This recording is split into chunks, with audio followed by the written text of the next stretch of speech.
Major funding for KPBS Evening Edition has been made possible in part by Anderson Plumbing, Heating and Air, proud to support the mission of KPBS and privileged to serve San Diego clients. Anderson Plumbing, Heating and Air, helping homeowners maintain drain, heating, and cooling systems since 1978.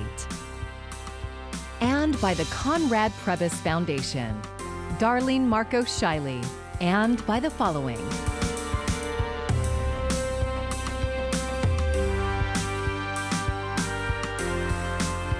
And by viewers like you. Thank you.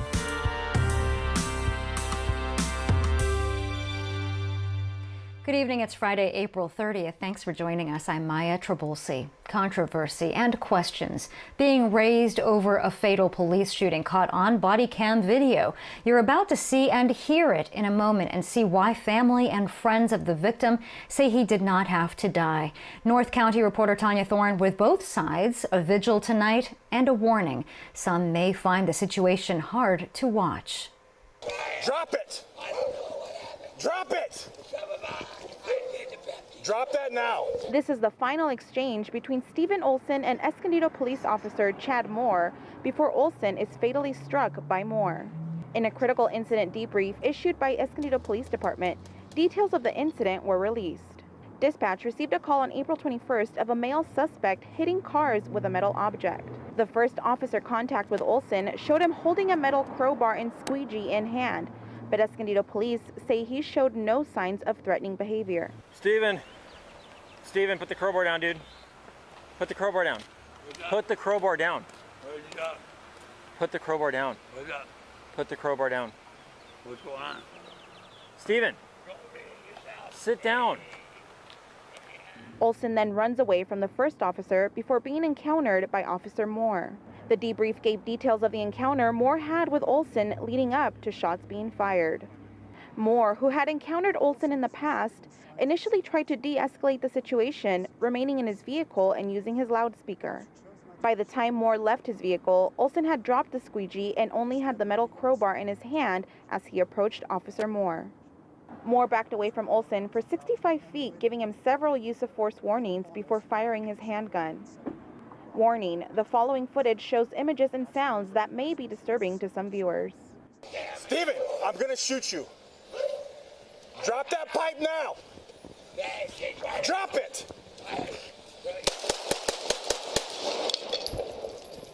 Olson was shot 6 times. Arriving officers began to render aid to Olson. He was transferred to a local hospital where he was later pronounced dead. De-escalation is a series of tactics to help us resolve incidents peacefully, but it is not the answer to every problem. Our obligation to protecting the community means that there will be times where we cannot simply walk away and hope that no one gets hurt.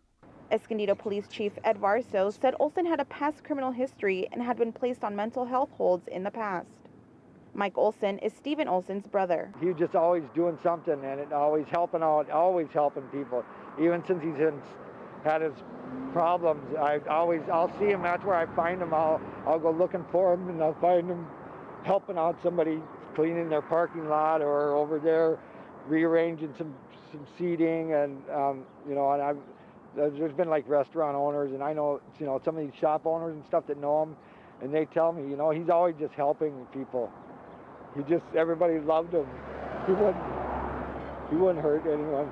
He told us Stephen was deaf and mentally ill. He's in the Army and he got hurt in the Army and lost his hearing in one ear. I just hope that the public and everybody gets treated legally and fair and if there's that somebody has to take responsibility for what they did. More information will be released once the district attorney, U.S. attorneys, and the FBI complete their investigation. A vigil is planned for Stephen Olson tonight at 7 p.m. off 2nd and Broadway, the site where he was shot. In Escondido, Tanya Thorne, KPBS News. The family of Angel Hernandez, who died while in MTS custody, is seeking justice against the San Diego Police Department for its role in Angel's death. KPBS reporter Alexandra Rangel spoke to the family's attorney about why they're filing a civil lawsuit.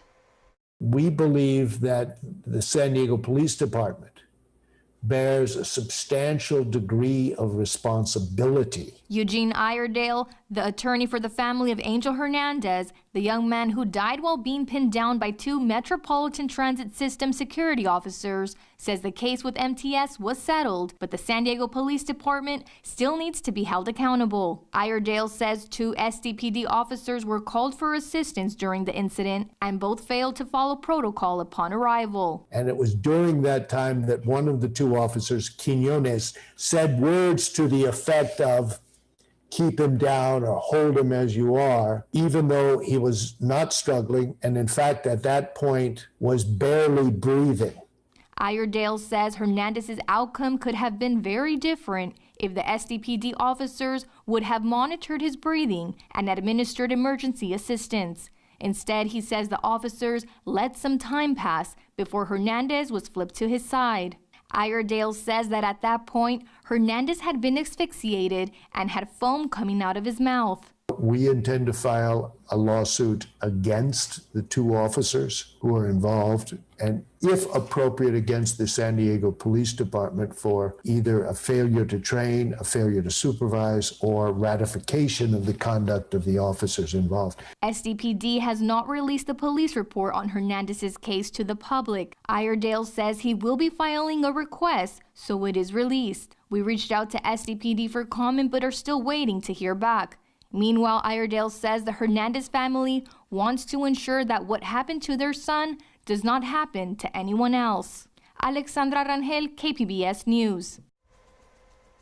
If you're a parent, you know there are times when your child's diaper has to be changed as soon as possible. That was the situation a Santee father found himself while grocery shopping with his daughter. But moments later, he was being interrogated by deputies. KPBS reporter John Carroll has more. Miguel Rodriguez often walks the 2 miles to this Vaughn's grocery store with his 2-year-old daughter Scarlett in this stroller. He just finished getting groceries this past Tuesday evening when he noticed his daughter's blanket and clothes were wet, really wet. She'd somehow punctured her diaper. It was bad. It was something I needed to get her clean right away. He looked around for a suitable location. I just came over here to where I think there would be less people. What he didn't know then, but would soon find out, is someone called the sheriff's department on him. After disposing of the diaper in a nearby trash can, he walked over to the place he was to meet his wife. Rodriguez was strapping Scarlett in when a deputy rolled up. And he asked something like, "Hey, did you change a diaper around here?" And I was like, "Well, yeah." Rodriguez says the deputy gave no other reason for approaching him. As they talked, Rodriguez says a second deputy rolled up who he says just watched what was happening. Advice from his parents long ago came to his mind. Stay quiet, try to smile, cup your hands like this, and this is what I did. They started asking me questions. A question that came up again more than once was whether or not I had been arrested, which I said no, because it's true. Whether or not I had a record, which I said no, also true. Eventually, the deputy confirmed Rodriguez's ID, and he and his partner left. Rodriguez wants to make it clear his upset over this incident isn't directed toward law enforcement. It's toward the person who called them. My problem is that they were called at all for a nothing, and that they saw fit to follow up on that call. As for the sheriff's department, Lieutenant Amber Baggs at the Santee station told me in an email the deputies were simply checking on the welfare of the Rodriguez family. She went on to say the deputy's body camera shows Rodriguez was treated politely and professionally. He says that's true. But I had more questions. She asked me to send those in another email. I did, including the question of whether changing a diaper in public is legal. We're waiting to hear back. John Carroll, KPBS News. The Defense Department is canceling all contracts for wall construction on the U.S.-Mexico border. The Trump administration had used military funds to help build some 455 miles of fencing. The money will instead go to other projects, such as schools for military children. The Department of Homeland Security said it would repair construction damage and soil erosion along 14 miles of border in San Diego County. The U.S. military withdrawal from Afghanistan is now formally underway. U.S. aircraft have moved fewer than 100 troops and military equipment. Defense officials say contractors and government workers are also departing the country. The Pentagon has said it's concerned about attacks from the Taliban as personnel depart. It is sending 650 ground troops into Afghanistan as a covering force. The process is due to be completed by September 11th. For the first time, we're hearing about vaccination progress for local military members. KPBS health reporter Matt Hoffman says with such a large military population in San Diego, knowing the number of active duty service members, their dependents, and retirees are critical to reaching herd immunity. According to data from the Navy, around 60% of San Diego's military population have gotten at least one dose of the vaccine. New numbers showing a combined 66,000 Marines and sailors have rolled up their sleeves so far. The Department of Defense is not used to giving up their information. Some of it is sensitive. Congressman Scott Peters, representing San Diego, helped get access to this and other federal data as local health officials are trying to get the most accurate picture of vaccination progress here. But the county had a problem because there's so many military people. So we got a call from the chairman, Nathan Fletcher, who said, we need that data. Peters says between active duty dependents and other Department of Defense retirees, there are around 328,000 San Diegans who get their health care from a DoD provider. We need those counts to be able to decide how the whole county is doing. Peters got the data, and out of the more than 300,000 DoD beneficiaries in San Diego, 29% have gotten at least one dose, while 19% are fully vaccinated. Those numbers are lower when compared to just active duty, but some may have gotten shots outside of federal facilities. There's probably a lot of Department of Defense active duty or dependents who probably went to a county site. Or they may get it through the DoD. It really doesn't matter where you get it. County Supervisor Nathan Fletcher spearheaded the effort to get both DoD and Veterans Affairs vaccination data added to county totals, so we can really track where we are on the progress towards our goals. As of this week, the VA has vaccinated around 70,000 San Diegans, but Fletcher says it will still take some time to get the military's numbers onto the county's vaccination dashboard. To date, the numbers that reflect all of those administered by healthcare providers, County of San Diego, pretty much everyone except DoD. Military officials have also committed to updating local health officials on vaccination progress on a regular basis. Matt Hoffman, KPBS News. All 23 county-run vaccine sites are now accepting walk-in visits, but the superstations are still appointment only. Hundreds of appointments are available at the Balboa Municipal Gym COVID site, with more vaccines coming next week. That includes Moderna, Pfizer, and J&J. The gym is at 2111 Pan American Plaza in Balboa Park. Appointments are available Tuesday through Friday from 9 a.m. to 3 p.m. And if you want to set up an appointment for yourself or an eligible family member, you can find a vaccine location close to you at kpbs.org. Just click on the vaccines link that you can find on our homepage.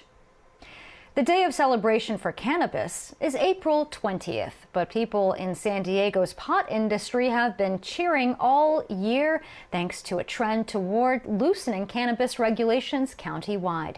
KPBS's Katie Stiegel says the industry has been working for those changes for some time, in part by spending money in local elections. It was a joyful election night for San Diego Democrats last November. They celebrated winning the presidency in several local elections. One of those big wins was the majority on the San Diego County Board of Supervisors. And the new majority acted quickly to pass a new set of policies allowing more cannabis businesses in unincorporated San Diego County. The County of San Diego is one of the few governing entities that had this outright ban on cannabis products, both not just recreational adult use, but also medicinal. County Supervisor Nathan Fletcher led the push for the change. He's long supported cannabis, and the industry's also supported him. One cannabis political action committee donated $22,000 to his 2018 campaign. But Fletcher says he didn't push these policy proposals because of his donors. But the reason we're doing this is because it's the right thing to do. It's also the reason pretty much every other jurisdiction in San Diego County has already done the exact same thing. Other candidates, mostly Democrats, were backed by cannabis advocates too. They received more than $300,000 during the last two elections. But cannabis groups have a long way to go until they rank amongst the bigger political spenders. Consider that in the last 2 elections, the San Diego Chamber of Commerce's Political Action Committee spent more than $1.5 million. But political experts say cannabis's influence is growing. There are other major players, and cannabis could become one of those players in San Diego politics. UCSD professor Thad Kauser says the fight for adult use cannabis is no longer at a state level. It's being waged city by city, and that means local political contributions are more important. Now the question is about where can you put a dispensary? Where can you do agricultural production? And that's a land use policy. Cannabis advocates are happy with the supervisor's vote, but they aren't stopping there. Dallin Young, vice chair of San Diego's Cannabis Chamber of Commerce, says they need more licenses for dispensaries and cannabis lounges. So they're looking next at increasing licenses in individual cities, which he says will also help social equity campaigns within the industry. Many of those facilities do not have any minority representation amongst their ownership. This is a huge problem, and that is because how few licenses there are available.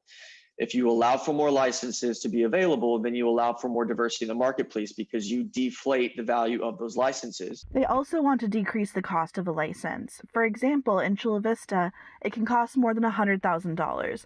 That drives prospective business owners elsewhere. Time and time again, I tell these people, there are no opportunities right now in the San Diego area. How do you feel about going out to Desert Hot Springs or up to California City? Cannabis business attorney Ed Wicker says there are only 5 cannabis businesses on unincorporated county land right now. It's disheartening. Why can't they have a lawful business that is something that they can manage close at home? The San Diego area and local governments are missing out on the revenue here. And it's been a dearth of business opportunities. Lincoln Fish is the CEO of one of the 5 licensed cannabis businesses in unincorporated San Diego who has contributed to candidates supporting the looser regulations. He says it's time to move beyond the reefer madness stereotype. We need to keep focusing on removing the stigma that cannabis users aren't necessarily bad people, and they're just like anybody else. For KPBS News, I'm Katie Stiegel. A wind project on the Campo Indian Reservation that would provide clean energy to 70,000 homes is in jeopardy after neighbors sued to stop it. iNews Source reporter Camille Von Canel explains. Wind turbines already dot the landscape along Interstate 8 in San Diego's East County, but a developer's plan to put 60 wind turbines on the reservation is facing opposition, even though the project would cut greenhouse gas emissions and generate millions in revenue for the tribe. Some neighbors on and off the reservation don't want it, including Donna Tisdale. Her Boulevard Ranch is next to the project, and she's concerned the turbines will devalue her home. I wish that when people talk about wind turbines and solar projects, that they stop and consider where they are proposed and how that will impact that community at ground zero. Tisdale and her neighbors sued the county this month, saying the Board of Supervisors didn't fully analyze the environmental impacts when it approved the project. Neither the county nor the developer would comment on the suit. For KPBS, I'm iNews Source reporter Camille Von Canel. iNews Source is an independently funded nonprofit partner of KPBS.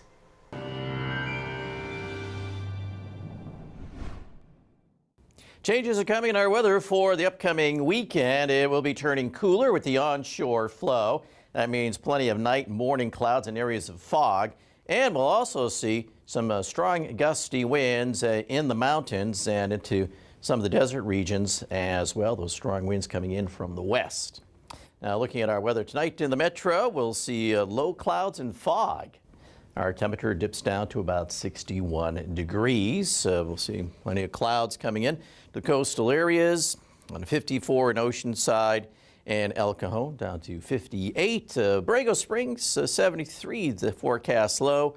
Mount Laguna 60 degrees. Now here's a look at our weather on Saturday. Well, it's very warm in the interior. Some record highs over here in the Colorado River Valley. Meanwhile, we'll start to see some changes here as the onshore flow will start to knock those temperatures down. We'll be in the upper 60s, Oceanside, San Diego. Plenty of morning clouds and fog. Ramona, high of 81, and El Cajon at 80. Borrego Springs still hot. 98 in Campos at 79 degrees. Plenty of cooling spreading into the interior on Sunday. And we'll start off the day here with plenty of low clouds close to the coast. So those winds will be strong and gusty in the interior. So here you can see our temperature is cooler Saturday into Sunday. And then next week we'll see a warming trend as the temperatures creep back up into the mid-70s by Wednesday. Inland areas, we'll see some clouds and areas of fog early. Temperatures trending down. And then over the weekend into next week, we'll start to see things changing. So next week will be warmer, mid-80s. Into the mountains, strong gusty winds. We'll see temperatures rising next week. And in the deserts, well, it stays hot Saturday, much cooler Sunday. Then next week, the warming trend. And for KPBS News, I'm meteorologist Mark Biancuso. Disneyland and California Adventure officially reopened this morning. Capacity is limited to 25% and only in-state visitors are allowed. There are less crowds and less attractions, no parade or fireworks show, and although there are still Disney characters, photos are taken at a distance. It's definitely a callback to our childhood. You know, like we grew up with these stories, we grew up with these characters, and seeing them in some semblance real is amazing. Everyone's just had a tough year and we just need the magic just back in our lives, and this is it. Mariel Concepcion has more on the financial impact of the reopening in the Friday Business Report. The reopening of Disneyland, although it is not located in San Diego, is extremely important to the Southern California market. The San Diego Tourism Authority actually has a very robust plan to be able to bring tourism back to the city. The goal is to have it completely back to pre-pandemic numbers by 2023. And obviously the opening of Disneyland, which is one of the biggest theme parks in Southern California, greatly impacts that number. It was announced back in March that theme parks in California could reopen at limited capacity while following CDC protocols, limited capacity of 25% and limited employee count. Only one of the hotels at the resort will reopen. That is the Disney Grand California Hotel and Spa. In 2018, Disneyland Resort had a total economic impact of $8.5 billion in Southern California and stemmed from its 78,299 employees then and the millions of visitors who stayed in the area and made purchases from local businesses. Concerts are coming back to Petco Park. Instead of the Padres playing, the Beach Boys with John Stamos and Mark McGrath will perform in back-to-back Memorial Day weekend concerts. Then on Sunday, Grammy-winning reggae star Ziggy Marley will play a special tribute concert to his father, Bob Marley. Tickets for both shows go on sale May 5th. Standard COVID-19 safety protocols will remain in place. Over the weekend, the recently formed Turnkey Theater released its first interactive audio production. KPBS arts reporter Beth Accomando speaks with the creators about designing something that could make us all slow down and reflect. Keep breathing in and out, in. Okay, that shouldn't be too hard. But after the turmoil of 2020, people may need a reminder to just breathe and to think about their place in the world. Homecoming, a meditation on the natural world, reminds us to do just that. The main thing I wanted out of Homecoming was a sense of connection. With everything happening within the world, I feel like the emotion has only elevated within the year that Homecoming has been processing. And we really wanted something that people could reflect on within themselves and be within their own homes and think about their connection to the earth, something simple, something that we all are familiar with. Homecoming blossomed from an idea that San Diego State University theater student Jerian Wade had. I was just realizing the world was changing rapidly and I didn't know what the future of theater held. And I knew I treasured very key parts of theater, and I treasured the transformation. And I was continuously seeing other Zoom productions in which it was amazing artwork, but there was no transformation at home. So she pitched her idea to Katie Turner, who teaches theater at SDSU, and eventually the project transformed into something interactive. We have so much passive entertainment and media that we could just stare at a screen and we take it in. We don't have any part in it. Adding a box of items that could deepen the participants' experience of the elemental essence that's being considered at the time makes them part of the experience. It keeps them engaged. It activates their imagination. If you have already set up your board, your experience begins now. The deluxe experience includes an interactive box sent to the viewer at home. Not only did this create a unique theatrical experience, but it also allowed SDSU to broaden the educational opportunities for its students. We're trying this as a small business rather than a nonprofit at the moment, just trying to experiment with what is the entrepreneurial potential of something like this that can be enjoyed from anywhere in the world, that doesn't necessarily need to have an opening and closing date like the traditional theatrical schedule. It was also an artistic experiment, as everyone had to record at home in makeshift studios that presented challenges for sound designer Andrew Gutierrez. It can be very difficult to match the environment, to match the tones, to make sure that it feels like you're in one singular space. But there were also fun challenges like finding the sound for Mother Earth. My child. It is a recording of what Earth sounds like from space. And it is a recording that NASA did. And I thought that it would speak to the very essence of what it means to be on this planet.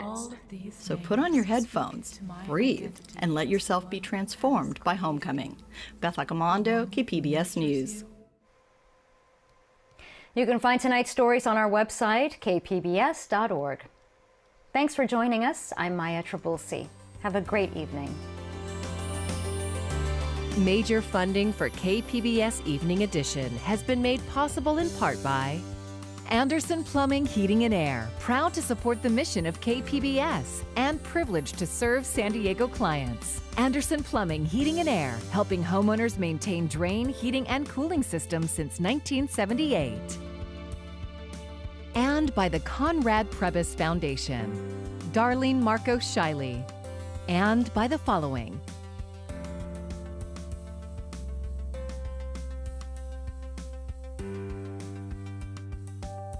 And by viewers like you.